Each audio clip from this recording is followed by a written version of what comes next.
मैं गोली चलाता था बिना वजह के, लेकिन उस दिन पहली बार किसी के लिए खामोशी महसूस की थी।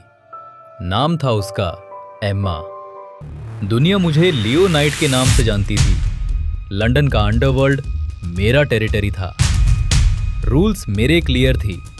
No trust, no love, no mercy.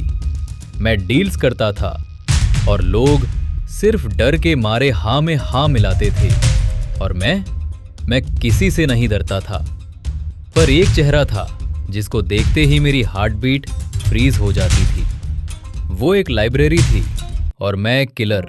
एक दिन बस यूं ही कार रोकी थी, पर उसकी एक झलक ने मुझे रोक लिया। सिंपल थी, no makeup, no show of.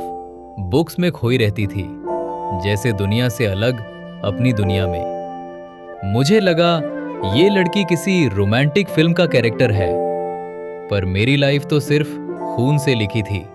तंजीफ। अगली सुबह लाइब्रेरी वापस गया, एक उर्दू पोइट्री की किताब उठाई। मुझे उर्दू का ऊ भी नहीं आता था। उसने देखा और कहा, you are not from around here are you?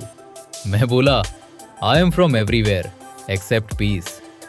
उसकी आंखों में सवाल छुपे थे, पर उसकी मुस्कुराहट मेरी बंदूक से भी ज्यादा खतरनाक थी।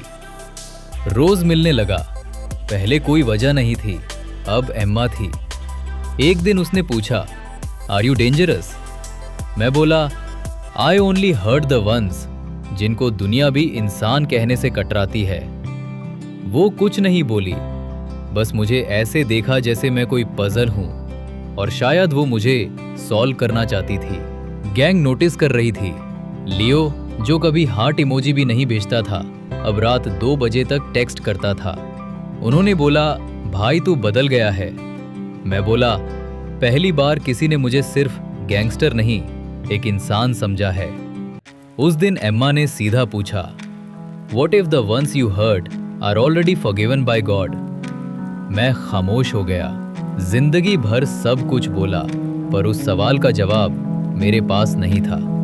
कहानी अभी खत्म नहीं हुई। अगर ये पार्ट तुम्हारे दिल को छू गया हो तो एक लाइक जरूर देना। कमेंट करो, लियो फेल्ट समथिंग, और चैनल को सब्सक्राइब कर लो, क्योंकि नेक्स्ट पार्ट में या तो गोली चलेगी या दुआ का असर दिखेगा। फैसला तुम्हारा नहीं, तकदीर का होगा।